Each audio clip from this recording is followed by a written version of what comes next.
This channel does not promote or encourage any illegal activities. All contents provided by this channel is meant for educational purpose only. So hello everyone, welcome back to module number 5। और आज हम start करने वाले हैं vulnerability analysis के बारे में। और बिना टाइम वेस्ट किए फटाफट चलते हैं अपने कंप्यूटर स्क्रीन की तरफ और स्टार्ट करते हैं मॉड्यूल नंबर 5। सो अब आ चुके हैं अपने कंप्यूटर स्क्रीन की तरफ and welcome back to master ethical hacking, India's most practical ethical hacking course, जो on the cyber security revolution be the shield not the target. इसी चीज़ के साथ हम स्टार्ट करते हैं आज का सेशन। और आज हम सीखने वाले हैं, पहले स्टार्ट करने से पहले ये देख लेते हैं कि what makes this course unique. जो भी स्टूडेंट्स इस चैनल में पहली बार आए हैं उनको मैं बताना चाहता हूं कि इस चैनल का नाम है साइबर माइंड स्पेस, और इस पर हम बहुत सारी चीज़ें बात करते हैं, like cyber security, ethical hacking, day to day life के बारे में बहुत सारी बात करते हैं। सो अगर आपको वीडियोस अच्छी लगती है तो आप सब्सक्राइब कर दो। और हमारे इस चैनल पर एक सीरीज़ चल रही है जिस सीरीज़ का नाम है मास्टर एथिकल हैकिंग, यानी कि प्रैक्टिकल एथिकल हैकिंग। तो उसका प्रैक्टिकल एथिकल हैकिंग का 4 मॉड्यूल्स मैंने कवर कर दिए हैं और आज है मॉड्यूल नंबर 5। ठीक है, तो इसी चीज़ को हम आप स्टार्ट करने वाले हैं। तो स्टार्ट करने से पहले आप यहाँ देख लीजिए कि what makes this course unique, कि ये कोर्स यूनिक क्यों है। यूनिक होने की वजह क्या है? यहाँ पे हम प्रैक्टिकल लैब्स करते हैं आफ्टर ईच मॉड्यूल। मैं आपको हर क्लासेस के बाद, हर मॉड्यूल के बाद मैं आपको होमवर्क देता हूँ, असाइनमेंट्स देता हूँ। टेलीग्राम पे हम डिस्कशन करते हैं, real time practice on try hack me, hack the box, spots figure.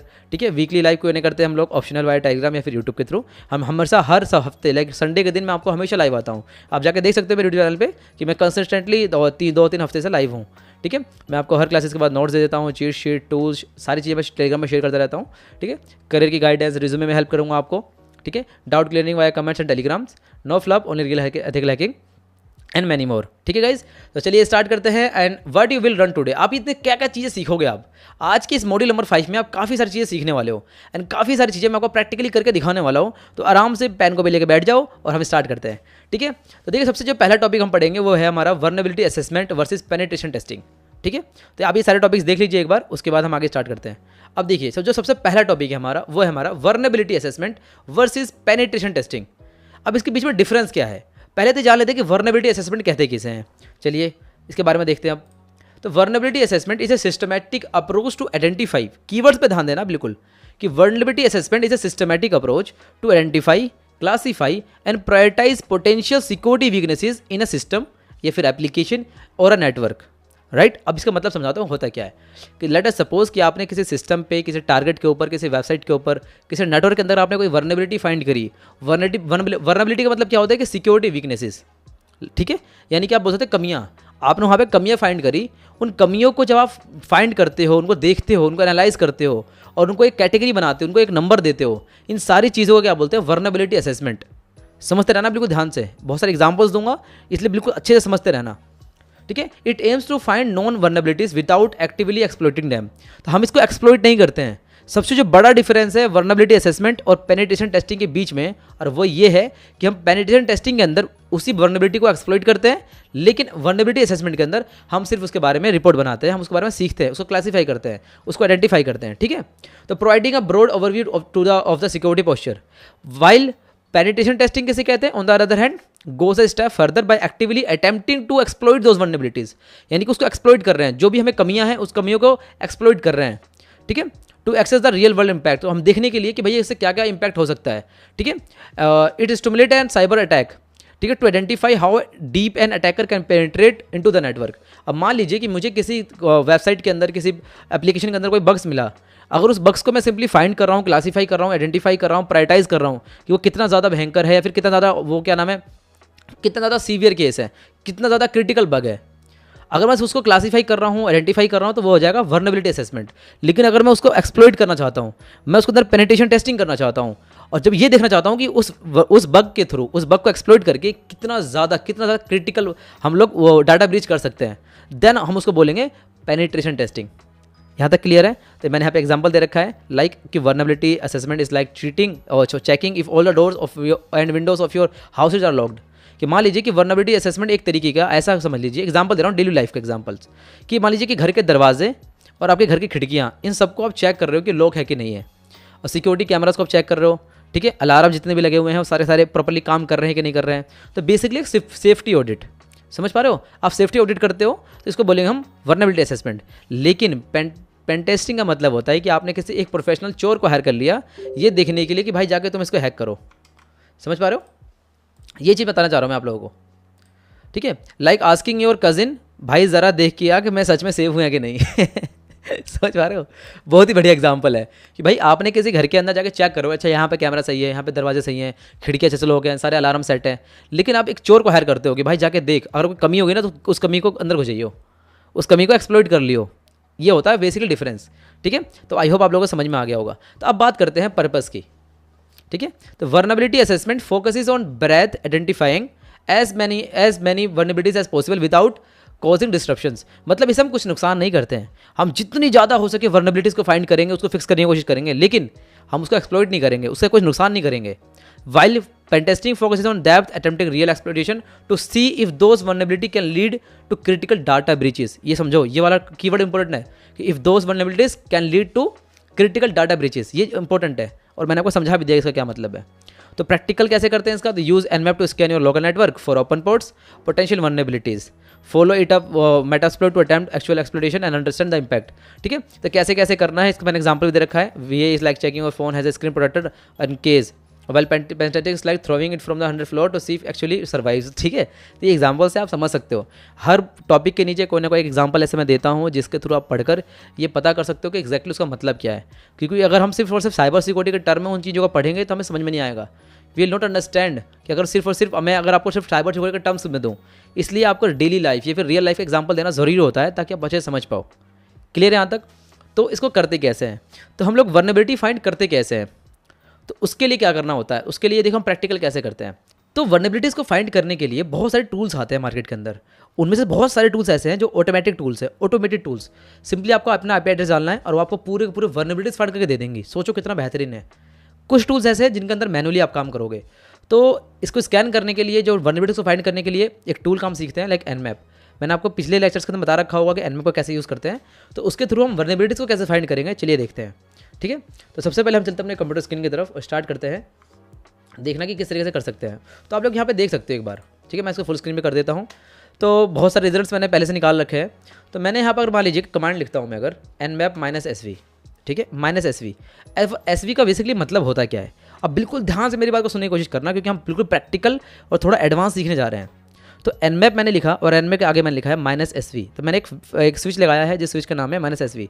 अब sv का बेसिकली मतलब क्या है, तो ये जो मेरे पास मेटास्प्लोइटेबल 2 की जो IP है, ये जो मेरी टारगेट मशीन है, ये क्या है, मेरी टारगेट मशीन। और इस टारगेट मशीन का मैं पता करना चाहता हूँ कि स्कैन करके मुझे बताओ कि इसका वर्जन क्या क्या है, जितने भी पोर्ट्स चल रहे हैं उन पोर्ट्स का वर्जन क्या है, जो विच सर्विसेज चल रही है उनका वर्जन क्या है।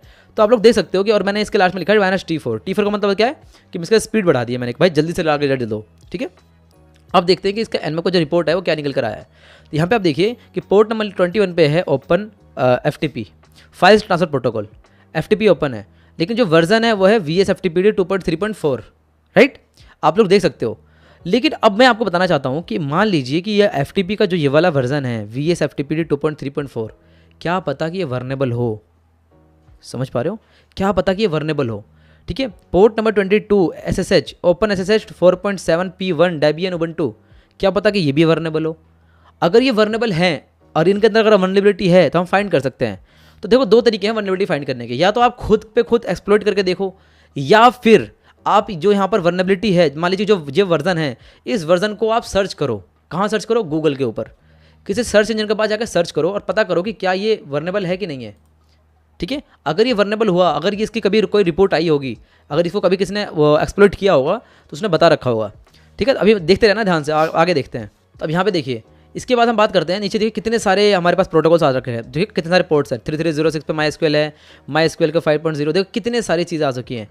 यानी कि मैंने सिंपली एक कमांड से मैंने ये पता किया कि कौन से वर्जन चल रहे हैं। अब आप बोलोगे सर इसके वर्जन तो मैंने पता कर लिया, लेकिन वर्नेबिलिटी कैसे फाइंड करेंगे। अब एक काम करते हैं, तो ये जो लिखा है ना VSFTPD, पहले मैनुअली करके देखते हैं। हमें ऑटोमेटेड टूल्स के ऊपर डिपेंडेंट नहीं रहना है, हमें मैनुअली भी खुद वर्नेबिलिटीज फाइंड करनी है। तो लेट अस सपोज कई बार देखते हैं कि क्या मैं इसका यूज़ करके इस वाली वर्नेबिलिटी कह रहा हूँ, इस वाले वर्जन का हम कुछ कर सकते हैं कि नहीं कर सकते। तो आपको पता होगा कि nmap के पास खुद के एक स्क्रिप्टिंग इंजन होते हैं, स्क्रिप्ट्स होती है। तो उसी के अंदर चलते हैं, हम लिखेंगे ls-l user share nmap scripts, और यहाँ पे लिखेंगे ग्रैब के अंदर लेट अस सपोज मैं लिख देता हूँ FTP। ठीक है, तो अब एक बार देखिए ध्यान से, मैंने जहाँ पे कमांड लिखी, मैंने लिखा है लिस्ट ऑल, एक डायरेक्टरी है यूजर शेयर nmap के अंदर एक स्क्रिप्ट होती है, इसके अंदर मैं आया, मैंने एक पाइप लगाया और मैंने लिखा ग्रैब। ग्रैब मतलब होता है पकड़ना। तो जितनी भी स्क्रिप्ट्स है उसके अंदर कुछ स्क्रिप्ट जो मुझे चाहिए, लाइक FTP मुझे चाहिए, तो वो ओनली FTP को फाइंड करके देगा। अब यहाँ पे देखो एक बार ध्यान से कि FTP के आगे लिखा हुआ है VSFTPD बैकडोर NSC। समझ में आएगा आपको कुछ? यानी कि जो हमने यहाँ पर फाइंड किया था ऊपर VSFTPD 2.3.4, हो सकता है कि हम लोग बैकडोर कमांड एग्जीक्यूशन को कर सके। अभी मैंने आपको सिर्फ बताया है, हो सकता है कि हम कर सकें, और करने के लिए हम nmap का यूज़ करेंगे। ठीक है, तो इसका एक और तरीका पता करने का, और वो क्या है कि मैं सिंपली इसी वर्जन को कॉपी करूँगा। I just copy it out, control just एक सेकेंड। तो मैं क्या करूँगा, इसको Ctrl+Shift+C प्रेस करूँगा एंड मैं आ जाऊँगा अपने गूगल क्रोम के ऊपर, और यहाँ पे फायरफॉक्स के अंदर मैं आ चुका हूँ, और मैं यहाँ पे सिंपली सर्च करूँगा उसी वर्जन को, एज सिंपल एज दैट। मैंने कुछ भी ऐसा कोई खास नहीं किया है, जस्ट मैंने उसको सर्च किया है। तो यहाँ पे आप देख सकते हो कि VSFTPD 2.3.4 है, और जैसे ही मैंने इसको सर्च किया Rapid7, ExploitDB, Broadcom, और यहाँ पे आ चुकी है NIST। ठीक है, इसके ऊपर भैया NIST आ चुका है, CV 2011-2523। तो मैंने यहाँ पे क्लिक किया Rapid7 के ऊपर, और जैसे मैंने Rapid7 के ऊपर क्लिक किया, आप लोग देख सकते हो ध्यान से कि यहाँ पे लिखा हुआ है कि VSFTPD 2.3.4 बैकडोर कमांड एग्जीक्यूशन, यानी कि आप बैकडोर कमांड एग्जीक्यूशन कर सकते हो। साथ ही साथ कैसे करना है, मॉड्यूल के ऑप्शंस आप MSF के थ्रू, MSF के मतलब क्या है, MSF कंसोल के थ्रू आप लोग उसको एक्सप्लोर कर सकते हो। पूरा हमें मेथड दिखा रखा है। समझो इस बात को मैं कहने के चाह रहा हूँ, हम अभी एक्सप्लोइट करना नहीं सीखेंगे, मैं आपको ये बताने की कोशिश कर रहा हूँ कि वर्नेबिलिटी को फाइंड करने के कितने तरीके होते हैं। हमको वर्नेबिलिटी को एनालिसिस करना सीखना है। आज का हमारा जो मॉड्यूल है ना वही है। तो nmap के थ्रू कैसे करना है, इसके अलावा और कितने टूल्स होते हैं, सबका प्रैक्टिकल देखेंगे, थ्योरी भी कंप्लीट करेंगे, और वर्नेबिलिटी क्या होती है इसके बारे में इन डेप्थ नॉलेज लेंगे। तो आप देखते जाओ ध्यान से, ठीक है। तो यहाँ पर मैंने आपको चीज़ समझा दी कि nmap के थ्रू मैंने SV करके देखा, SV करके मैंने क्या किया, एक स्विच लगाई। SV का मतलब क्या है, सर्विस वर्जन। अब जो सर्विस है उसका वर्जन क्या क्या है मैंने देख लिया यहाँ पर। अभी सिंपली मैनुअली मैं इनको सर्च कर सकता हूँ। क्या हो अगर मैं कहूँ आपसे कि भाई मुझे सर्च नहीं करना, मुझे nmap के थ्रू ही पता करना है कि किसको मैं अटैक कर सकता हूँ, किसको मैं एक्सप्लॉइट कर सकता हूँ। तो इसके लिए मैं क्या करूँगा, मैं लिखूँगा nmap -स्क्रिप्ट, ठीक है, -, स्क्रिप्ट, और फिर मैं लिखूँगा VULN। VULN का मतलब है वर्नेबिलिटी पता करो किसका, 192.168.26.131। ये मेरी मेटास्प्लॉइटेबल 2 की IP है, और मैं इसके आगे लिखूँगा माइनस का T4, कैपिटल T और माइनस और 4, और लिख दूंगा मैं -V। ऐसा क्यों किया मैंने, इस पूरी की पूरी कमांड का मतलब क्या, -V का मतलब है वर्बोज, कि जितने भी वो स्टेप्स लेगा वो सारे के सारे स्टेप्स मुझे दिखाता चला जाएगा। और लिखा है -T4। -T4 का मतलब क्या है कि टाइमिंग मैंने बहुत ज़्यादा फास्ट कर रखी है। आपको पता होगा अगर आपने nmap का लैब सॉल्व करी होगी कि T0 से लेकर T5 तक सारी की सारी चीज़ें होती है, तो सबके सारे स्पीड की बात होती है कि कितनी जल्दी आपको वो चाहिए रिजल्ट। तो मैंने यहाँ पे एंटर प्रेस किया तो ये स्टार्ट कर देगा इनिशिएशन NSC at 836। तो इस तरीके से हम स्टार्ट कर सकते हैं, राइट। अब देखते हैं कि इसका रिजल्ट क्या आएगा, ठीक है। थोड़ा सा वेट करते हैं और देखते हैं कि इसका रिजल्ट क्या आने वाला है, ठीक है। एक बार देख लेते हैं हम लोग एक बार। तो जैसे ही आप इसको रन करोगे, इस कमांड को रन करोगे, ठीक है, क्या निकल कर आने वाला है देखिए एक बार, ठीक है। मैं इसको स्क्रॉल करके ले चलता हूँ ऊपर, and just give me a second. अब चलते हैं बिल्कुल ऊपर, और इसका स्क्रॉल मुझे दिखाई नहीं दे रहा है किधर है, अच्छा ओके यहाँ पर है, ओके। तो हम चलते हैं बिल्कुल ऊपर, और जो मैंने आपको चीज़ दिखाई थी और वो चीज़ का देखते हैं, पूरा का पूरा अच्छे से समझने की कोशिश करते हैं। देखिए, and oh my God, okay भाई, ओके साइज। देखो, तो ये वाली कमांड मैंने चलाई, nmap लिखा मैंने, -, स्क्रिप्ट लिखा, VULN लिखा, और मैंने अपने मेटास्प्लॉइटेबल 2 की IP दी, -T4 लिखा, -V लिखा। तो देखो कितना बड़ा रिजल्ट, कितनी सारी चीज़ें हमारे सामने आई है। देखो सबसे पहले nmap ने हमें क्या क्या दिया है, पहले देख लेते हैं एक बार। तो इसने सारे के सारे पोर्ट्स को स्कैन किया, क्योंकि हमने -V लगा रखा है, इसलिए उसने स्टेप बाय स्टेप दिखाया कि मैंने क्या क्या किया है। उसके बाद इसने मुझे दिया है port number 21 FTP, port number 21 FTP। अब ध्यान से देखना, यहाँ पे लिखा हुआ है FTP का VSFTPD बैकडोर वर्नेबल है, ठीक है, ये एक्सप्लोइटेबल है। स्टेट क्या है इसकी, वर्नेबल एंड एक्सप्लोइटेबल है। ये बिल्कुल ध्यान से सुनना मेरी बात को, जो मैं चीज़ समझा रहा हूँ आप लोगों को। VSFTPD version 2.3.4 backdoor, and this was reported on 2011 7 April को। डिस्क्लोजर डेट क्या थी, ये सब कुछ आप देख सकते हो। एक्सप्लोइट का रिजल्ट्स, शेल कमांड, क्या क्या आप शेल कमांड ले सकते हो, रेफरेंसेस क्या क्या है, आप कहाँ का इसके बारे में जाकर पढ़ाई कर सकते हो, इसको देख सकते हो, इसके बारे में सारी इन्फॉर्मेशन दे चुका है। एक्सप्लोइट करना मैं आपको नहीं सिखा रहा हूँ, कम से कम अगर हम वर्नेबिलिटी को नहीं फाइंड कर पा रहे हैं, वर्नेबिलिटी के बारे में नहीं जानते, तो भाई एक्सप्लोइट कैसे करोगे आप। तो ज़रूरी है इस चीज़ को समझना, बिल्कुल अच्छे समझो इस चीज़ को, ठीक है। इसके साथ ही साथ पोर्ट नंबर 22 पे दे रखा है SSH, जिसको सिक्योर शेल बोलते हैं, टेलनेट जिसको अनसिक्योर्ड रिमोट लॉगिन बोलते हैं, SMTP simple mail transfer protocol. तो इसके बारे में भी देख लीजिए कि आप एनोनिमस दिखा रहा है यहाँ पर, वर्नेबल है, डेफ हॉयलमैन की एक्सचेंज MITM वर्नेबिलिटी है, मैनेजमेंट मिलिट्री अटैक वर्नेबिलिटी। तो इसकी स्टेट क्या है, वर्नेबल। तो इस तरीके से आप काफ़ी सारी चीज़ें पता कर सकते हो। देखो मैं स्क्रॉल कर रहा हूँ और कितनी सारी इन्फॉर्मेशन, लाइक पोर्ट नंबर 80 पे जो 8080 है, एक सेकेंड, पोर्ट नंबर 80 पे जो HTTP है, HTTP वो भी वर्नेबल है। तो उसने जाकर चेक किया कि HTTP स्टोर्ड एक्सेसेस है कि नहीं है, तो उसने स्टोर्ड एक्सेसेस को जाकर पता किया, इसने बताया कि could not find any stored axes vulnerability. तो इसका मतलब क्या है कि वर्नेबिलिटी नहीं है, हो सकता है कि वर्नेबिलिटी हो लेकिन इसने फाइंड नहीं कर पाया। ठीक है, इसी तरीके से HTTP vulnerable to CVE 2000 CVE का मतलब क्या आगे देखेंगे। तो इस तरीके से आपको समझ में आना चाहिए। देख रहे हो कितनी सारी चीज़ें हैं जो इसने मुझे ला के दी हैं। तो Nmap के थ्रू हम वर्नेबिलिटी को किस तरीके से फाइंड करते हैं किसी भी टारगेट मशीन के बारे में। तो उसका मैंने सिंपली IP उठाई और IP उठाने के बाद मैंने उसका वर्जन पता किया। उस वर्जन को मैं मैन्युअली गूगल पर जाकर चेक कर सकता हूँ, ब्राउजर पर जाकर चेक कर सकता हूँ कि वो वर्नेबल है कि नहीं है। अगर वर्नेबल है तो उसको किस तरीके से मैं एक्सप्लॉइट कर सकता हूँ MSF के थ्रू, पहला तरीका। उसके बाद अगर मुझे गूगल पे सर्च नहीं करना, मुझे सारा का सारा रिजल्ट एक ही बार में चाहिए, तो मैं इस तरीके से कर सकता हूँ। आप स्क्रीन में देखते रहो बिल्कुल ध्यान से कि कितनी सारी चीज़ें मैं स्क्रॉल करे जा रहा हूँ और ये रिजल्ट खत्म होने का नाम नहीं ले रहा है। देख पा रहे हो? तो इस तरीके से हम सारी की सारी चीज़ें करते हैं। और नीचे आते हैं और ठीक है, और देखिए कितनी सारी चीज़ें हैं। ठीक है, यहाँ पे देखिए, ठीक है, पोर्ट नंबर 3306 पे होता है हमारा क्या, MySQL। पोर्ट नंबर 3306 पे होता है MySQL, सारा डाटाबेस। तो CSS के अंदर इंजेक्शन करके देखा इसने, कोई रिप्लाई नहीं आया सर्वर की तरफ से, टाइम आउट हो गया। ठीक है, PostgreSQL हो गया हमारा, ये वर्नेबल है। तो ये सारी के सारी चीज़ें हमारे लिए काम की हैं, इनको जाके आप पढ़ो, समझो क्या क्या चीज़ें मैंने बता रखी हैं आपको। ठीक है, तो ये देखो जितनी भी चीज़ें हैं ना, सबका जहाँ जहाँ पे वर्नेबल दिखा रहा है, तो वो उन सब के अंदर क्या है, वर्नेबिलिटी है। तो ये तो हो गया एक तरीका Nmap के थ्रू कैसे पता करते हैं। ठीक है, तो मैंने आपको सारी चीज़ सिखा दी।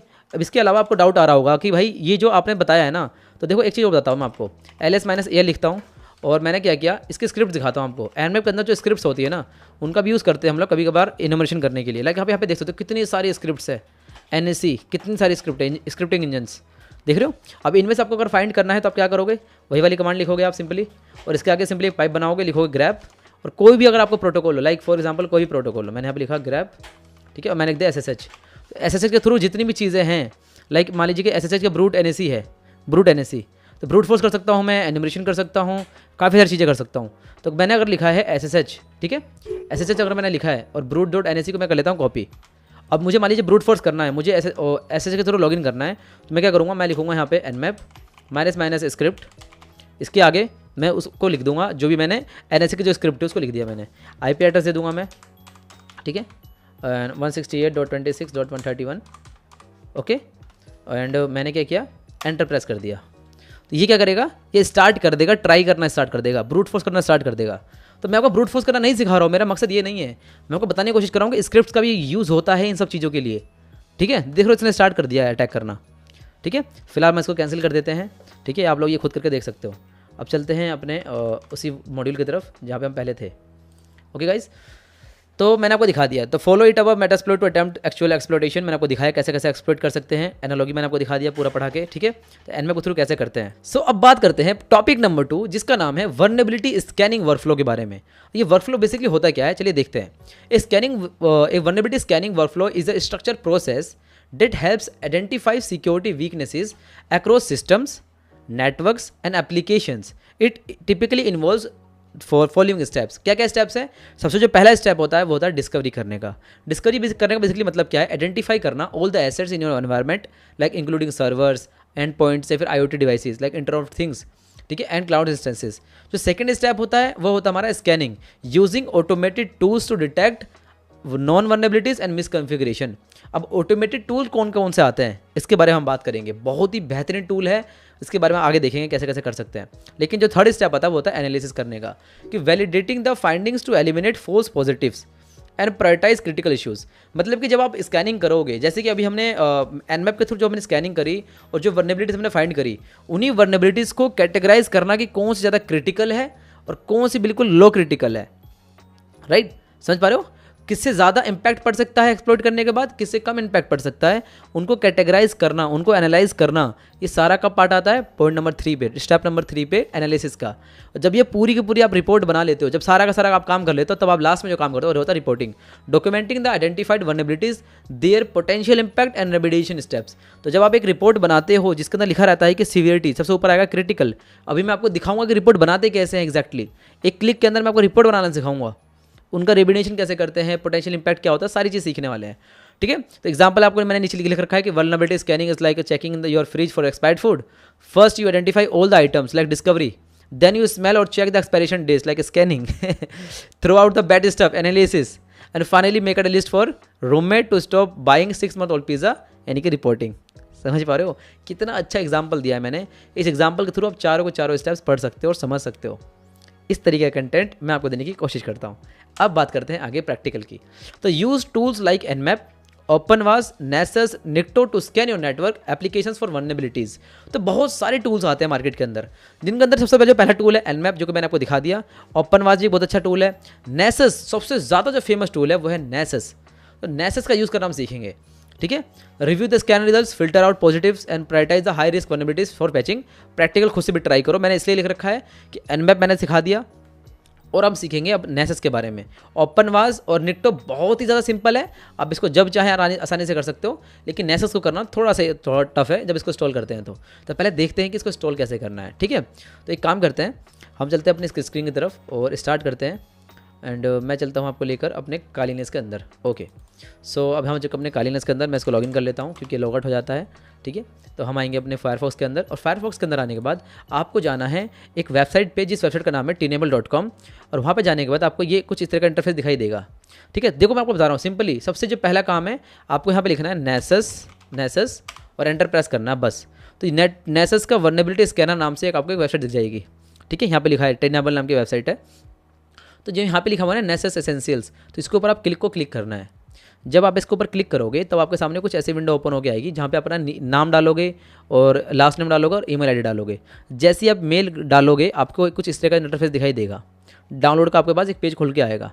तो अगर आप काली लिनक्स के अंदर कर रहे हो तो आपको यहाँ पे दिखाई देगा लिनक्स उबुंटू, ठीक है, AMD 64। तो आपको डाउनलोड पे क्लिक कर लेना है और आपका वो डाउनलोड हो जाएगा। ये है लिनक्स की बात। अगर काली लिनक्स के अंदर कर रहे हो तो लाइक डेबियन के अंदर कर रहे हो, पैराडॉक्स के अंदर कर रहे हो, तब की बात बता रहा हूँ।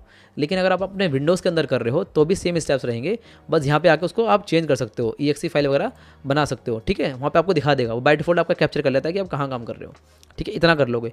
डाउनलोड कर लेने के बाद इसको इंस्टॉल कैसे करना है वो भी सीख लेते हैं। तो इसके बाद आपको क्या करना है बेसिकली, ठीक है, आपको आना है अपने डाउनलोड्स फोल्डर के अंदर। सबसे जो पहला काम होगा CD डाउनलोड्स, आपको आना है डाउनलोड फोल्डर के अंदर। CD का मतलब क्या होता है, चेंज डायरेक्टरी। तो आपको थोड़ा बहुत कमांड का रिवीजन भी करा देता हूँ, हो सकता है कि आपने ना किया हो। तो इसके बाद आपको कमांड चलानी है sudo dpkg-i। और ये सारी कमांड्स मैंने पहले से ही क्यों रन कर रखी है, इसके पीछे की वजह यह है कि थोड़ा टाइम लगता है और मैं नहीं चाहता कि भाई मैं इसको रन करूँ फिर टाइम लूँ फिर बैठा रहूँ बहुत देर तक फिर आपको रिजल्ट दिखाऊँ, मैं ऐसा नहीं चाहता हूँ, ठीक है। इस वजह से तो sudo dpkg-i लिखा हुआ है, इसके आगे लिखा हुआ है अपना फाइल का नाम दे देंगे, ठीक है। वो जब भी फाइल का नाम देख पाएंगे जब हम लोग डाउनलोड फोल्डर के अंदर रहेंगे। चाहे आप किसी भी फोल्डर के अंदर डाउनलोड करो, उस फोल्डर के अंदर आपको जाना है और लिखना है sudo, यानी कि हम उसको परमिशन दे रहे हैं sudo की, ठीक है, dpkg-i और नेसस दे देंगे। जब ये इंस्टॉल करेगा पूरा रीडिंग डाटाबेस सारी की सारी फाइल्स, ठीक है, तो सब कुछ पास करके ये आपको पूरा स्टार्ट कर देगा। इसके बाद आपको क्या करना है, इसके बाद आपको ध्यान देखना है कि यहाँ पर जो लिखा हुआ है ना /bin system control start Nessus service, इसको कर लेना है कॉपी। Ctrl+Shift+C प्रेस करके आपको कर लेना है कॉपी। इतना आपने काम कर लिया। तो आपको टाइप करना है netstat ntlup, ठीक है, ntlup, और इसको प्रेस करना है एंटर। तो आपको यहाँ पे देखने को मिल जाएगा कि कुछ भी यहाँ पर आपका पोर्ट फॉरवर्डिंग नहीं हो रही है, मतलब आपको किसी एक पोर्ट नंबर पे अपने नेसस को होस्ट करना है, ठीक है। तभी तो यहाँ पे कुछ दिखा नहीं रहा है। तो मैंने जिसको कॉपी किया था मैं उसको सिंपली पेस्ट कर दूंगा। मैंने इसको पेस्ट किया, अभी हमें मेरे से पूछेगा पासवर्ड, मैंने यहाँ पर डालूंगा अपना पासवर्ड काली को डालने के बाद यहाँ पे कुछ भी दिखाएगा नहीं आपको, लेकिन मैं दोबारा से वही कमांड रन करूँगा मैं, ठीक है।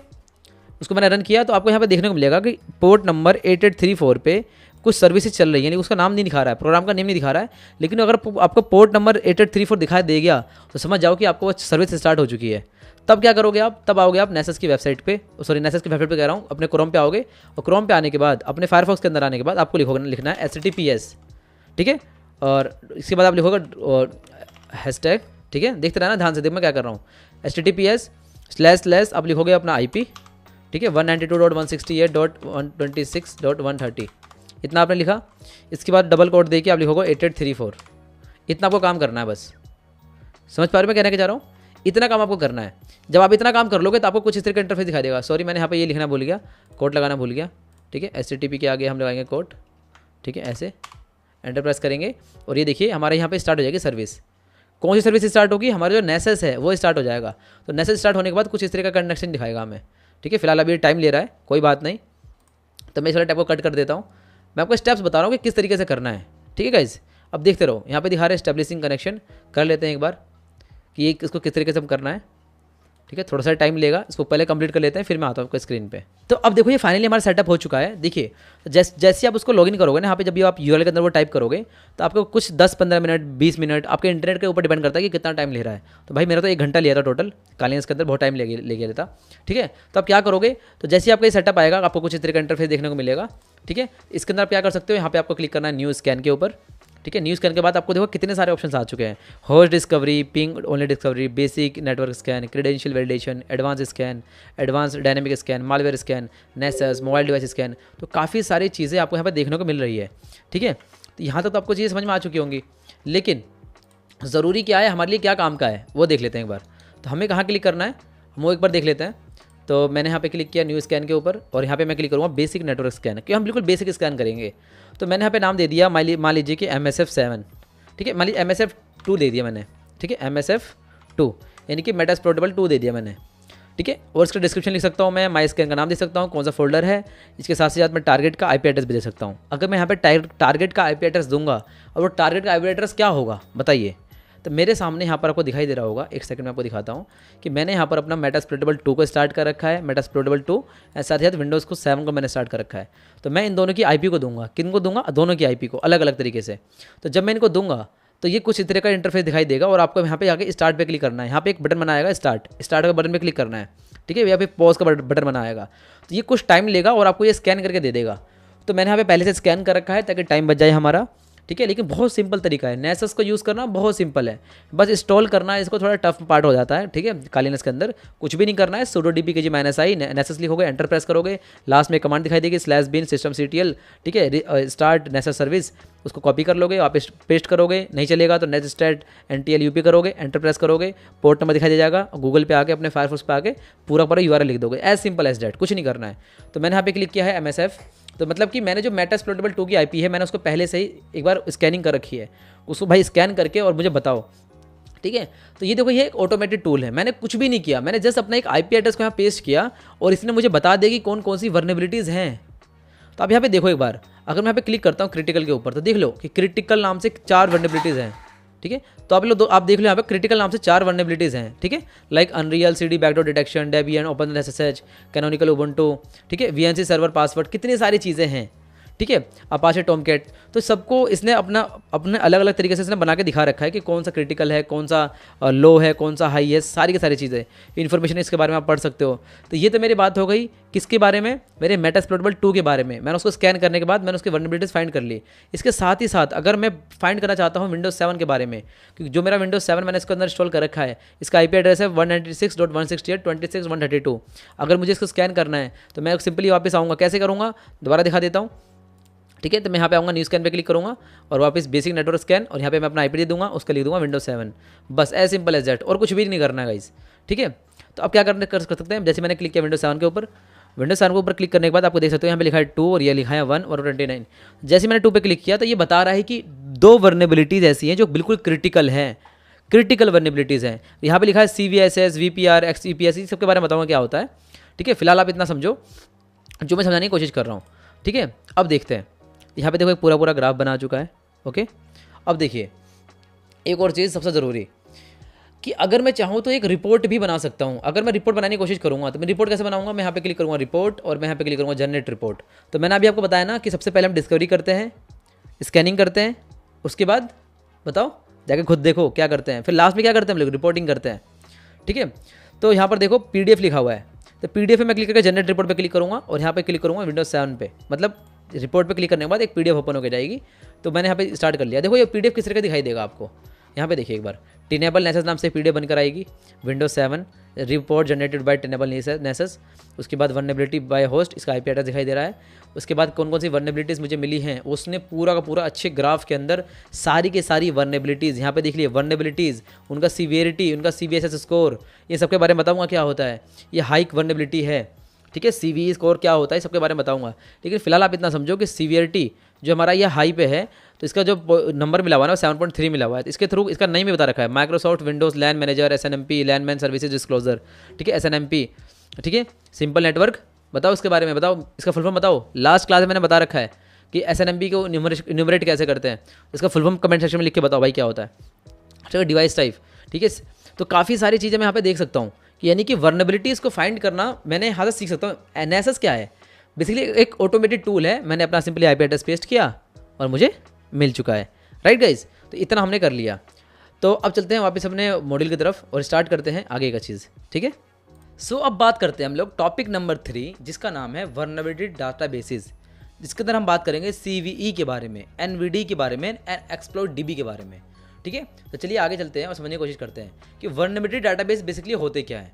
तो vulnerability databases are centralised repositories where known security vulnerabilities are documented and categorised, यानी कि जहाँ पर नॉन सिक्योरिटी वर्नेबिलिटीज होती हैं उनको वहाँ पर डॉक्यूमेंट किया जाता है और उनको वहाँ पर कैटेगराइज किया जाता है। They help security professionals quickly identify and access potential weaknesses in their systems. Right, यहाँ तक समझ में आ गया आपको। इसके अंदर बात करते हैं सीवीई का मतलब क्या होगा। आपको दिखाई देगा सीवीई 2011 2523 इस तरीके का सीवीई के बारे में क्या होता है। तो सीवीई का मतलब होता है कॉमन वर्नेबिलिटीज एंड एक्सपोजर्स। इसका मतलब होता है कि एक standardise list of publicly known vulnerabilities, कि एक स्टैंडर्ड बना दिया गया है कि जितनी वर्नेबिलिटीज होंगी उनको एक आईडी दी जाएगी। समझ पा रहे हो मैं कहना चाह रहा हूँ?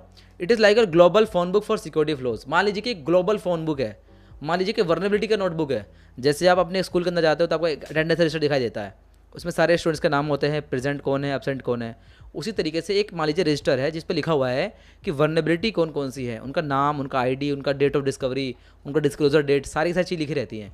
तो इसको बोलते हैं CVE, common vulnerability and exposures. ठीक है, इसके बाद बात करते हैं हम लोग एनवीडी के बारे में।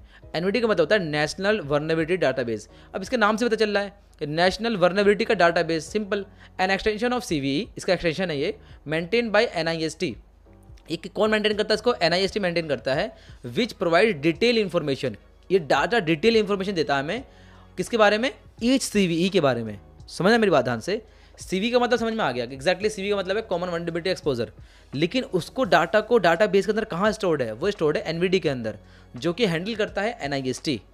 ठीक है, और ये हर एक सीवीई के बारे में इंफॉर्मेशन को दिखाता है, बहुत ज़्यादा डिटेल में इंफॉर्मेशन, लाइक उनका इंक्लूडिंग सीवियरिटी स्कोर, कि वो कितने ज़्यादा क्रिटिकल हैं। सीवियरिटी स्कोर का मतलब है कि वो जो वर्नेबिलिटी है वो कितना ज़्यादा क्रिटिकल है, वो हाई है, लो है, मीडियम है, या फिर सिर्फ और सिर्फ इन्फॉर्मेशन है। तो ये सारी चीज़ें अब हमें वहाँ पर देखने को मिलती है। And impact matrix. ठीक है, हम बात करते हैं एक्सप्लॉइट डीबी की, और ये सबसे ज़्यादा पॉपुलर है एक्सप्लॉइट डीबी। तो यहाँ पर क्या है? एक collection of publicly available exploits. ये एक ऐसी जगह है जहाँ पे पब्लिकली अवेलेबल एक्सप्लॉइट्स हैं, प्रूफ ऑफ कंसेप्ट मिल जाता है आपको। ये प्रूफ ऑफ कंसेप्ट का मतलब क्या होता है? पीओसी कोड मिल जाता है। It is where you can find the actual weapons. समझ लो ध्यान से, it is where you can actually find the actual weapons for your hacking adventures. ठीक है, तो एक बार हम चलते हैं प्रैक्टिकल देख लेते हैं कि बेसिकली ये चीज़ें होती क्या है। ठीक है गाइज, तो हम यहाँ पे आएंगे और सिंपली लिखेंगे हम सीवीई। मैंने सिंपली सीवीई लिखा, तो आप लोग यहाँ पे आके देख सकते हैं कि पूरी की पूरी इसके वेबसाइट है। ठीक है, कॉमन वर्नेबिलिटी एंड एक्सपोजर्स। ठीक है, यहाँ पे मैं सिंपली क्लिक करता हूँ, अब जाके इसके बारे में थोड़ी बहुत चीज़ें पढ़ सकते हो कि काफ़ी सारी वर्नेबिलिटीज़ के बारे में यहाँ पे आपको देखने को मिल जाएगा। ठीक है, क्या क्या रूल्स हैं, पार्टनर्स कौन कौन से हैं, सारी की सारी चीज़ें आपको देखने को मिल जाएंगी। लेकिन जो हमारे काम का है वो है हमारे काम का एक्सप्लॉइट डीबी। ठीक है, काम की तो सारी चीज़ें हैं, लेकिन अभी जो मैं आपको दिखाना चाह रहा हूँ कि एक्सप्लॉइट डीबी हमारे कितने काम का है। ठीक है, तो यहाँ पे मैं क्लिक करता हूँ एक्सप्लॉइट्स। देखो यहाँ पे कितनी सारी चीज़ें है, टीपी लिंक का VN203 FTP। ठीक है, तो इसने मुझे यहाँ पे लिखा हुआ रहा है, तो मैं इसके बारे में पता कर सकता हूँ। लाइक एक्सप्लॉइट डाटाबेस के अंदर इस वाले वर्नेबिलिटी, लाइक टीपी लिंक का कुछ ना कुछ है, DSCP स्टैक बफर ओवरफ्लो है, इसके बारे में जो एक्सप्लॉइट है वहाँ पे मैं डाउनलोड कर सकता हूँ। इसके बारे में जो CVE है उसका ID देख सकता हूँ कि 2024 के अंदर इसका ID नंबर है 11237, और इसको कौन हैंडल कर रहा है देख रहे हो? एनवीडी को कौन हैंडल कर रहा है? NIST, national vulnerability database. ठीक है, ये लोग हैंडल करते हैं। ठीक है गाइज, अब देखिए इसके बारे में डिटेल में इन्फॉर्मेशन जो मैंने आपको अभी स्लाइड के अंदर दिखाया कि डिटेल में इसके बारे में इन्फॉर्मेशन आपको मिल जाती है। कहाँ पर? इस एनवीडी की वेबसाइट के ऊपर। तो किसी भी सीवीई के बारे में अगर आप सर्च करोगे तो उसके बारे में डिटेल में इन्फॉर्मेशन मिल जाएगी, लाइक डिस्क्रिप्शन, ठीक है, मैट्रिक्स के बारे में, रेफरेंसेस के बारे में, काफ़ी सारी हाइपर लिंक के बारे में आप पढ़ सकते हो, वीकनेसेस एनुमरेशन, तो वीकनेसेस क्या क्या है एनुमरेट करने के लिए। ठीक है, नॉन अफेक्टेड सॉफ्टवेयर, कौन कौन सॉफ्टवेयर अफेक्ट हुए से, तो आप काफ़ी सारी चीज़ें देख सकते हो। तो ये फ़ायदा है इन वेबसाइट्स का। ठीक है, तो अब देखते हैं आगे। तो एग्जाम्पल क्या है? It's like having on 3 types of friends, मतलब कि जो मैंने तीनों लिख रखा है, CV, NVD और एक्सप्लोर DB। ठीक है, CV क्या है? जो आपको बताता है कि भाई तेरी कार का लॉक ख़राब है। आपके हमारे टोटल 3 दोस्त हैं। पहले दोस्त का नाम है CVE, दूसरे दोस्त का नाम है NVD और तीसरे दोस्त का नाम है एक्सप्लोर DB। जो पहला दोस्त है आपका CV, वो कहता है कि भाई तेरी कार का लॉक ख़राब है, तो वो आपको बता रहा है कि भैया ये वाली वर्नेबिलिटी है। एनवीडी क्या बताता है कि भाई एनवीडी एक ऐसा दोस्त है जो आपसे कहता है कि ये लोग कितना ख़राब है, समझ रहे हो, और कितने सेकंड में इसको तोड़ सकते हैं और कितना नुकसान हो सकता है। ये कौन बताएगा आपको? एनवीडी। एंड एक्सप्लोइट डीबी क्या कौन सा बंदा है? वो बंदा है कि जो आपको बताएगा कि एग्जैक्टली कैसे तोड़ना है ठीक है, और यूट्यूब ट्यूटोरियल के थ्रू बहुत अच्छा एग्जाम्पल दे रखा है, आप लोग पढ़ के देख सकते हो। ठीक है, आई होप आपको समझ में आ गया हो यहाँ तक। अगर आप लोगों ने यहाँ तक अगर वीडियो को देखा है तो एक प्यारा सा कमेंट कर दो, सब्सक्राइब कर दो, शेयर कर दो। हम बहुत जल्दी 50 के तक पहुँचने वाले हैं। ठीक है गाइज, एंड अब चलते हैं हम आगे। और देखिए इसका प्रैक्टिकल कैसे कर सकते हो आप लोग? Use search exploit to quickly find known exploits related to CVE. ठीक है, regularly check this database to stay updated. मतलब आप इन वेबसाइट पर जाकर बार बार चेक कर सकते हो और इसके बारे में आप काफ़ी सारी चीज़ें पढ़ सकते हो। यहाँ लिखा है सर्च एक्सप्लॉइट, तो आप जाकर अपने कॉलिंस के टर्मिनल में जाकर आप सर्च कर सकते हो सर्च एक्सप्लॉइट। ठीक है, इसके बारे में आप सर्च एक्सप्लॉइट लिखोगे ऐसे तो आपको बता देगा कि कौन कौन सी वल्नरेबिलिटीज़ हैं इनके बारे में भी, कौन कौन से एक्सप्लॉइट्स हैं। ठीक है, तो मेटा एक्सप्लॉइट जो है ना, इसके अंदर भी बहुत सारे पेलोड्स होते हैं, एक्सप्लॉइट्स होते हैं, आप उनका बजा के यूज़ कर सकते हो। So let's learn about some important tool. और जो इंपॉर्टेंट टूल्स है इसके बारे में मैंने आपको पहले बता भी दिया है। ठीक है, नेसेस मैंने आपको बता दिया कि Nessus is one of the most widely use vulnerability scanners, मैंने आपको बता दिया। It can detect a wide range of vulnerabilities, तो ये आपको एक वाइड रेंज ऑफ वल्नरेबिलिटीज़ को दिखा सकता है, from missing patches to complex more issues like misconfigurations और weak security controls. It is a paid tool but offers a community edition with limited functionality. ठीक है, तो एग्जाम्पल मैंने आपको यहाँ पे लिख रखा है, आप पढ़ सकते हो। ओपनवास देख लेते हैं एक बार। OpenVAS open vulnerability assessment system is an open source alternative to Nessus. तो अगर आपको नेसेस का यूज़ नहीं करना है तो आप ओपनवास का यूज़ कर सकते हो। ठीक है, तो ये क्या है? बेसिकली एक फुल फीचर्ड वल्नरेबिलिटी स्कैनर है that offers powerful scanning capabilities but require more setup and maintenance. लेकिन ये मोर सेटअप एंड मेंटेनेंस का रिक्वायरमेंट होती है इसकी, इसलिए आप इसका यूज़ कर सकते हो। ठीक है, तो एक बार देख लेते हैं कि बेसिकली दिखाई कैसे देता है, इसके बारे में थोड़ी बहुत इन्फॉर्मेशन देख लेते हैं हम लोग। ठीक है गाइस, तो हम आते हैं यहाँ पर और देख लेते हैं ओपनवास के बारे में। मैंने सिंपली सर्च किया ओपनवास, आप लोग यहाँ पे देख सकते हो कि एक ओपनवास वल्नरेबिलिटी दिखा रहा है और इसका जो रिजल्ट्स वगैरह हैं कुछ आप लोग यहाँ पे आगे देख सकते हो इस वाले डायग्राम के थ्रू। ठीक है, तो देखिए जो सबसे ज़्यादा इंपॉर्टेंट टूल्स है ना, मैंने आपको बता दिया, जैसे कि एनमैप है, नेटवर्क मैपर। ठीक है, इसके अलावा एक टूल है जो कि नेसेस है। तो नेसेस मैंने आपको दिखा दिया कि जो इंडस्ट्री रिलेटेड टूल है, बहुत अच्छा टूल है। ठीक है, जो कि पेड है, तो आप इसका भी यूज़ कर सकते हो। इसके अलावा ओपन इमेज न्यू टिप करता हूँ, देखिए इमेज ओपन होकर आ गई। तो देखिए इस तरीके से जो हमारे पास है ना ओपनवास, उसका यूज़ करते हैं। लाइक यहाँ पे आप देख सकते हो। ठीक है, तो काफ़ी सारे देखो उसके वल्नरेबिलिटीज दिखा रहा है। ठीक है, अलग अलग लैंग्वेज के अंदर, तो पोर्ट नंबर भी दिखा रहा है, यहाँ पे आईपी भी दिखाएगा, उसका नेम भी दिखाएगा। इस तरह करके आपका पूरा पूरा पाई चार्ट बना के दे देगा कि कौन कौन सी चीज़ वल्नरेबल है, कौन किसका कितना ज़्यादा वल्नरेबल है। ठीक है, तो इस तरीके से आप इसका यूज़ कर सकते हो। ठीक है, डाउनलोड करने का सिंपल बहुत अच्छा तरीका है, आप उसको डाउनलोड भी कर सकते हो। ठीक है, तो यहाँ पे आप जाओगे इस वाली रिपोजिटरी पे, गिटहब की रिपोजिटरी पर जाओगे, कैसे डाउनलोड करना दिखा देता हूँ मैं। ठीक है, एंड सिंपली आपको यहाँ पे स्टेप बाय स्टेप सारे सपोर्ट मिल जाएगा कि कैसे कैसे डाउनलोड करना है। ठीक है, इंस्टॉलेशन का पूरा पूरा यहाँ पे दिखा रहा है। ठीक, सी मेक इंस्टॉल, आपको पूरा पूरा यहाँ पे आप पढ़ सकते हो कैसे कैसे इंस्टॉल करना है, एंड आप इसका इंस्टॉल करके देख सकते हो। ज़रूरी नहीं होता है कि हम किसी वीडियो के अंदर सारे टूल्स के बारे में देखें। जो मेन टूल्स है उनके बारे में मैं आपको सिखा देता हूँ, और बाकी जो एक आधा टूल अगर रह जाता है तो आप उसको प्रैक्टिस कर सकते हो। इसमें ऐसी कोई बड़ी बात नहीं है कि मैं कोई छोड़ रहा हूँ, ऐसा नहीं है। वीडियो ज़्यादा लंबी ना बन जाए और आप लोगों को मैं कोई काम भी दे दूँ तो ये ज़रूरी हो जाता है।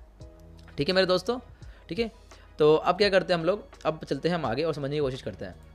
ठीक है, तो ओपनवास के बाद एक टूल आता है जिसका नाम है निक्टो। क्या नाम है? Nikto. Nikto is a web server scanner that checks for vulnerabilities in web servers. तो अगर किसी वेब सर्वर के अंदर मुझे कोई वल्नरेबिलिटी ढूंढनी है तो it detects a wide variety of issues like outdated software, security misconfigurations and potential exploits, कि कौन कौन से पोटेंशियल एक्सप्लॉइट्स हो सकते हैं, सिक्योरिटी मिसकॉन्फिगरेशन क्या क्या हो सकती है, ये सारी की सारी चीज़ें निक्टो बता देता है। निक्टो is a particular useful for web application assessment. तो वेब एप्लीकेशन के लिए ये बहुत ज़्यादा टूल काम करता है।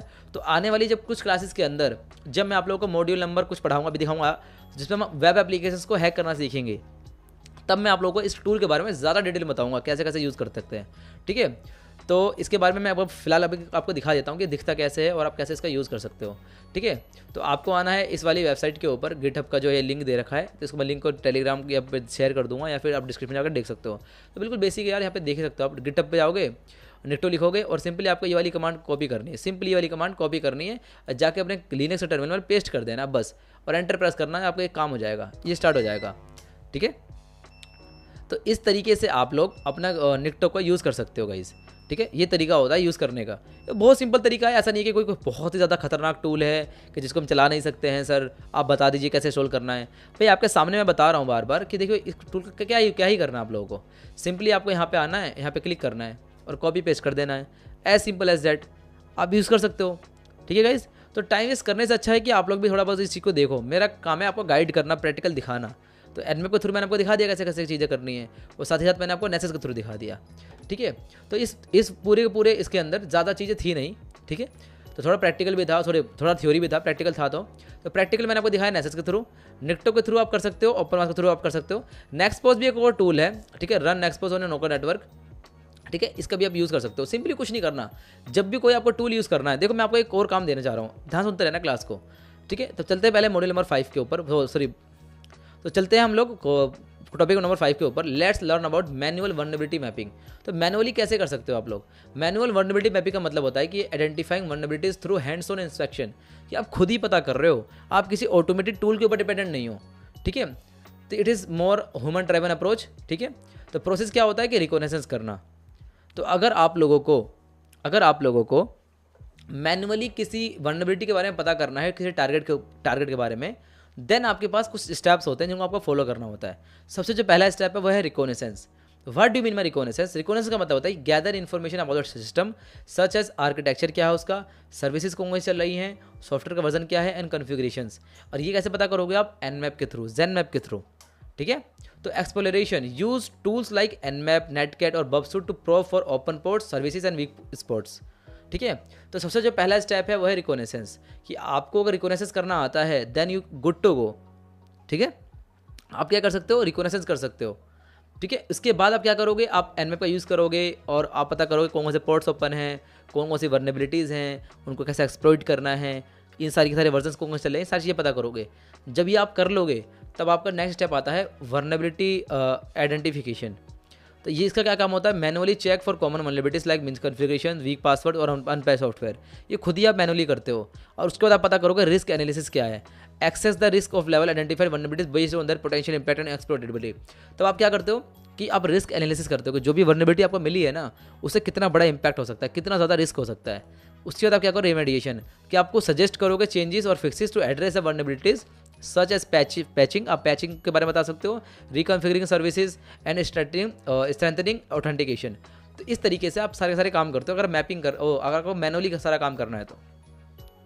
इस टॉपिक का मतलब ये है मैनुअली मैपिंग का, कि आप किसी टूल के ऊपर डिपेंडेंट नहीं हो, आप सिर्फ और सिर्फ ह्यूमन ड्रिवन, यानी कि आप खुद ही सारे के सारे वल्नरेबिलिटीज़ को फाइंड कर रहे हो, उनको CVE का स्कोर दे रहे हो, उनको आप रिस्क एनालिसिस कर रहे हो। ठीक है, वल्नरेबिलिटी को आइडेंटिफिकेशन कर रहे हो, आप रिकॉग्निशंस कर रहे हो, स्कैनिंग कर रहे हो। इस सारी के सारी चीज़ें जो आप कर रहे हो ना, मैनुअली कर रहे हो। अभी मैंने आपको क्या बताया नेसेस के बारे में? नेसेस के अंदर मैंने सिंपली एक IP एड्रेस को जाकर पेस्ट कर दिया और उसने स्कैनिंग करके उसने बता देगी भाई ये सारी वल्नरेबिलिटी थी। एक क्लिक करके अंदर मैंने उसकी रिपोर्ट बना दी। कितना सिंपल था।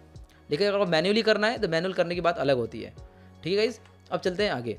तो प्रैक्टिकल करने के लिए मैंने आपको दिखा रखा है कैसे कैसे करते हैं। स्कैनिंग वाले पार्ट में मैंने आपको सब कुछ दिखा रखा है। तो इस वाली वीडियो के अंदर हम ज़्यादा इस चीज़ के बारे में नहीं देखेंगे, क्योंकि मैंने ये सारी चीज़ें सिखा रखी हैं पहले। तो start by scanning open ports using Nmap to understand what services are running. तो आप ये भी कर सकते हो। Use Burp Suite. अब ये बर्बसूट का जो टॉपिक है ना, ये टॉपिक सीखेंगे जब हम लोग वेब एप्लीकेशन यानी कि वेब सर्वर को हैक करना सीखेंगे, तब मैं आपको दिखाऊंगा बर्बसूट का आप यूज़ कैसे कर सकते हो एप्लीकेशन को टेस्ट करने के लिए। ठीक है, उनके अंदर मैं आपको दिखाऊंगा वल्नरेबिलिटीज लाइक एसक्यूएल इंजेक्शन कैसे पता करते हैं, क्रॉस स्क्रिप्टिंग कैसे पता करते हैं, ठीक है, CSRF के बारे में कैसे पता करते हैं। इन सारी चीज़ों के बारे में आने वाली कुछ वीडियोस के अंदर मैं आपको बताऊंगा। लेकिन ये वाली जो वीडियो थी इसका बेसिकली मोटिव ये है आपको ये बताना कि कौन कौन से टूल्स होते हैं लाइक एनमैप, कैसे उसका यूज़ करते हैं वल्नरेबिलिटी फाइंड करने के लिए, कौन कौन से ऑटोमेटेड टूल हैं, और CVE, NVD, इन सब चीज़ों के बारे में आपको बताना ज़रूरी था। तो ये हमारा आज का मोटिव था। ठीक है, तो perform throughout review of configuration such as user privileges, access controls and patch management to identify potential weaknesses. ठीक है, manually check their default credentials, उनको डिफॉल्ट क्रेडेंशियल को जाकर चेक करो। लाइक अगर मान लीजिए कि कोई प्रिंटर है, कोई वाईफाई है, या फिर कोई IoT का डिवाइस है, अगर मान लीजिए उस पर डिफॉल्ट पासवर्ड लगा हुआ है, तो यू कैन इजीली एक्सप्लॉइट। ठीक है, अब चलते हैं आगे। तो अब बात करते हैं CVSS स्कोरिंग सिस्टम। तो भाई कॉमन वल्नरेबिलिटी स्कोरिंग सिस्टम कैसे इसको करते हैं? तो कॉमन वल्नरेबिलिटी स्कोरिंग सिस्टम कैसा होता है कि स्टैंडर्डाइज फ्रेमवर्क है जिसका यूज़ किया जाता है सीवियरिटी पता करने के लिए, भाई वो कितना ज़्यादा सीरियस है। इसको 0 से 10 तक के बीच में नंबर देते हैं, 0 से 10 के बीच में। ठीक है, तो कैसे देते हैं? तो सबसे जो पहला होता है बेस स्कोर। बेस स्कोर के कंपोनेंट्स क्या क्या होते हैं, सॉरी CVSS के कंपोनेंट्स क्या क्या होते हैं? सबसे पहला होता है बेस स्कोर। तो ये बेस स्कोर क्या रिफ्लेक्ट करता है कि the interesting characteristics of the vulnerability, वो उसके अंदरूनी बात बताता है, such as how easily it can be exploited. अगर वो इतनी आसानी से एक्सप्लोर हो जा रहा है तो उसके थ्रू हम पता करते हैं। मान लीजिए वो बेस स्कोर है, example, base score is like the initial damage level of a vulnerability. अगर किसी की वल्नरेबिलिटी का स्कोर 10 है तो वो छोटा कुत्ता नहीं, एक बड़ा टाइगर है जो तुम्हारा पूरा का पूरा सिस्टम हिला के रख देगा। कैसे कैसे एग्जाम्पल देता हूँ मैं आप लोगों को भी, ठीक है, माफ़ करना है चीज़ के लिए, लेकिन मैंने फिर भी आपको बताया कि अगर किसी वल्नरेबिलिटी का स्कोर 10 है तो इसका मतलब कि वो बहुत बड़ा इम्पैक्ट क्रिएट कर सकता है, वो बहुत ही बड़ा डेंजरस वल्नरेबिलिटी है। समझ पा रहे हो? तो वो एक छोटा कुत्ता नहीं है, वो एक बहुत बड़ा टाइगर है जो बिल्कुल खतरनाक है। समझ पा रहे हो? तो ये है बेस स्कोर। टेम्पोरल स्कोर किसे बोलते हैं? Disrespect the current state of the vulnerability. ये बताता है कि करंट स्टेट क्या है वल्नरेबिलिटी की, और for factors like available exploits and the available of fixes, कि अभी उसको फिक्स कर लेते हैं। मान लीजिए कोई छोटा सा बग आया, अभी उसको तुरंत आपने उसको देख के फिक्स कर दिया, और उसी के बीच में अगर उसको कोई एक्सप्लॉइट कर भी लेता तो ज़्यादा कुछ बड़ा नुकसान नहीं होता। That will be called as temporal scores. ठीक है, करंट स्टेट क्या है उसकी? एग्जाम्पल क्या है कि temporal score is like checking if the damage is temporary और परमानेंट। अगर टेम्पररी है तो imagine if your phone screen cracks, does it hurt only today और is it going to keep hurting every day until it get fix. कि अगर आपका phone screen है वो गलती से गिर गया और उसके ऊपर स्क्रैच आ गया, टूट गया आपका स्क्रीन, तो अगर आप उसको डेली लेके यूज़ कर रहे हो तो आपको कभी ना कभी हर्ट करेगा, डेली हर्ट करेगा आपको। तो ज़रूरत क्या है कि जाकर नया टेम्पर्ड लगवा लो, सिंपल।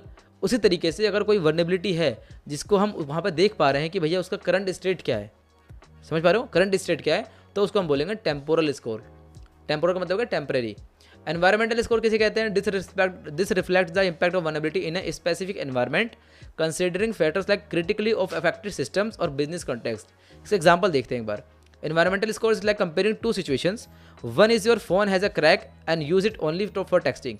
आपके फ़ोन के अंदर कोई क्रैक है, ठीक है, और आप उसका सिर्फ और सिर्फ यूज़ करते हो टेक्स्ट करने के लिए किसी को।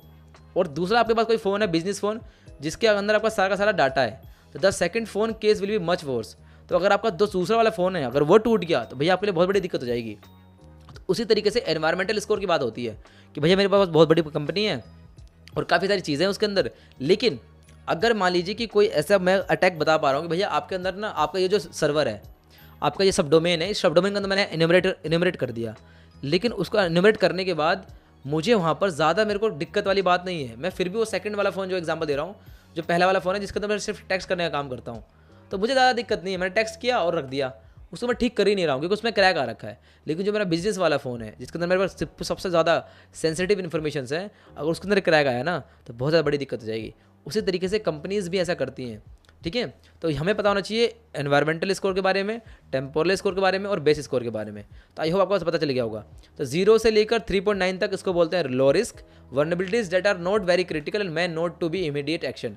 तो इनको पर ज़्यादा एक्शन नहीं लिया जाता है। लेकिन अगर 4 से लेकर 6.9 तक है तो इनको हम बोलेंगे medium risk vulnerabilities that should be address. उनको देखना जरूरी है but may not cause major damage if left unpatch. अगर उनको ठीक नहीं किया गया ना तो बहुत बड़ा इंपैक्ट तो नहीं क्रिएट करेंगी वो लोग, इस वजह से उसको बोलते हैं मीडियम। इसके बाद आता है 7 से लेकर 10 के बीच में, इसको बोलेंगे हम हाई या फिर क्रिटिकल। तो vulnerability that can lead to serious security breaches and need immediate action, ठीक है, इमीडिएट अटेंशन। तो इसका बेसिकली मतलब क्या है कि अगर कोई CVE का जो स्कोर है, अगर उसको हमने दे रखा है नंबर 7.0 से लेकर 10 तक का बीच में दे रखा है, तो उसको हम बोलेंगे हाई रिस्क। उसको देखना बहुत ज़्यादा ज़रूरी है, उसको पैच करना ज़रूरी है, उसको फिक्स करना ज़रूरी है, नहीं तो वो बहुत बड़ा डैमेज कॉज कर देगी। इस वजह से आप लोगों को पता होना चाहिए CVSS स्कोर के बारे में। आई होप आपको समझ में आ गया होगा। तो प्रैक्टिकल करने के लिए आप क्या कर सकते हो, CVSS का कैलकुलेटर यूज़ कर सकते हो, ठीक है। If you find an unpatch vulnerability in a web server, you can use the CVSS score to determine its severity based on the factors like exploited and impact। इसका आप use कर सकते हो, ठीक है। तो मैंने आपको सब कुछ दे रखा है, यहाँ पे सारे के सारे एग्जांपल्स दे रखे हैं। तो CVSS का जो कैलकुलेटर है, अगर आपको कोई अनपैच वल्नरेबिलिटी मिलती है आपको अपने वेब सर्वर के अंदर, तो आप एक CVSS का कैलकुलेटर यूज़ कर सकते हो ये देखने के लिए कि उसका क्या क्या स्कोर आ रहा है। अगर 10 आ रहा है तो भैया बहुत अच्छी बात है, बहुत तगड़ी वल्नरेबिलिटी है। तो लास्ट में जो टॉपिक है हमारा वो है क्रिएटिंग अ वल्नरेबिलिटी रिपोर्ट, कि वल्नरेबिलिटी की रिपोर्ट कैसे बनाते हैं हम लोग, ठीक है। तो वल्नरेबिलिटी की रिपोर्ट बनाना एक क्रिटिकल एस्पेक्ट हो जाता है वल्नरेबिलिटी मैनेजमेंट प्रोसेस के लिए, कि आफ्टर आइडेंटिफाई, अगर आपने आफ्टर आइडेंटिफाई कर लिया, आपने एक्सेस कर लिया वल्नरेबिलिटी को, तो it is important to document and communicate with the findings clearly to stakeholders, ठीक है, such as administrators, security teams और अपर मैनेजमेंट। कि भाई अगर हमारी कंपनी के अंदर, हमारे नेटवर्क के अंदर अगर कोई वल्नरेबिलिटी है तो उसके लिए एक रिपोर्ट बना के देना भी तो पड़ेगा, कि खाली अपनी ओरली दोगे, ठीक है, मतलब ओरली बोल के थोड़ी दोगे भाई आप लोग कि भाई सर ये वाली दिक्कत है सारी की सारी, लेकिन ऐसा नहीं करोगे आप लोग। आप लोग क्या करोगे, एक रिपोर्ट बनाओगे। तो उस रिपोर्ट को बनाना बहुत ज़रूरी है। तो रिपोर्ट को बनाने का तरीका क्या होता है हम सीखने जा रहे हैं। ठीक है। तो कंपोनेंट्स क्या क्या होते हैं वल्नरेबिलिटी रिपोर्ट के? सबसे पहला होता है एग्जीक्यूटिव समरी। तो एग्जीक्यूटिव समरी का मतलब क्या होता है? The executive summary provides a high level overview of the vulnerability assessment. ठीक है, it highlights the most critical vulnerabilities without going into the technical details. ठीक है, catering to non technical stakeholders like manager और executives. मतलब क्या है कि think of executive summary as a movie trailer, कि भाई ट्रेलर दिखा रहे हैं एग्जीक्यूटिव समरी के अंदर कि भाई पूरा का पूरा जो हमारे पास वल्नरेबिलिटी है उसकी समरी क्या है, उसका ट्रेलर क्या है। जब भी सलमान खान शाहरुख खान की कोई मूवी आती है तो आप लोगों ने देखा होगा कि उसका ट्रेलर आता है, पहले आता है ट्रेलर, फिर आता है टीज़र। ठीक है, ठीक है, या फिर टीज़र पहले आ जाएगा फिर ट्रेलर आएगा, ऐसा भी होता है बहुत बार। ठीक है, तो इसी तरीके से जब भी कोई वर्नेबिलिटी है उसकी रिपोर्ट बनाएंगे तो हम लोग अपने जो एग्जीक्यूटिव है, जो हमारे बड़े बड़े एडमिनिस्ट्रेटर है, हमसे अपर मैनेजमेंट का जो ऊपर लोग हैं, तो वहाँ पर क्या होता क्या बेसिकली, वो लोग उनको हमें दिखाना होता है कि भाई एग्जैक्टली समरी क्या है, उनको आप समरी बना के दोगे। इसके बाद ठीक है, एग्जाम्पल के तौर पे भाई बॉस ये 5 वल्नरेबिलिटीज़ हैं जो तुम्हारे सिस्टम तक की ताकत तोड़ सकती हैं, बस इतना आपको बताओगे एग्जाम्पल के तौर पे। इसके बाद आता है वल्नरेबिलिटी डिटेल्स, और ये जो सेक्शन होता है ना, इसमें आपको इन डेप्थ इन्फॉर्मेशन देनी होती है हर एक वल्नरेबिलिटी के बारे में, क्योंकि लाइक उसका अफेक्टेड क्या अफेक्ट हो सकता है, उसका CVSS का स्कोर क्या है, सारी की सारी चीज़ें। लाइक इमेजिन करो कि you are explaining how leak was discovered in your house, ये लीक कहाँ है और ये तो वॉल को बहुत नुकसान पहुँचा सकता है और ये टाइम पर फिक्स ना किया गया। जितना सा एग्जाम्पल दिया मैंने, ठीक है। और जो थर्ड नंबर पे जो आता है वो है रिस्क असेसमेंट। इस सेक्शन के अंदर you analyse the risk posed by each vulnerability, factoring in potential impact and likelihood of exploitation. This helps in prioritising which vulnerabilities के नीड इमीडिएट एक्शन। इसका तो बताना होता है कि भैया ये कौन कौन सी वल्नरेबिलिटीज है जिनको अभी फिक्स करो, सबसे पहले फिक्स करो, बाकी सारे छोड़ दो, मीडियम और लो को छोड़ दो, जो सबसे ज़्यादा रिस्क वाले चीज़ है उनको सबसे पहले आपको सॉल्व करना है। एग्जाम्पल इट्स लाइक सेइंग अगर तुम्हारा फ़ोन गिर गया तो तुम कैमरे का ग्लास टूट सकता है, पर अगर फ़ोन वाटर में गिर गया तो डाटा लॉस होगा और बैटरी ख़त्म हो सकती है। ठीक है, तो इस तरीके से आप लोगों को मैंने सारी चीज़ समझा दी। आई होप आप लोगों को सारी चीज़ें समझ में आ रही होंगी। ठीक है, इसके बाद आता है रिमीडिएशन रिकमेंडेशन। आप बताओगे कि भैया इसमें आप कैसे कैसे एक्शनेबल स्टेप्स ले सकते हो जिससे आप उस वल्नरेबिलिटीज को फिक्स कर सकते हो।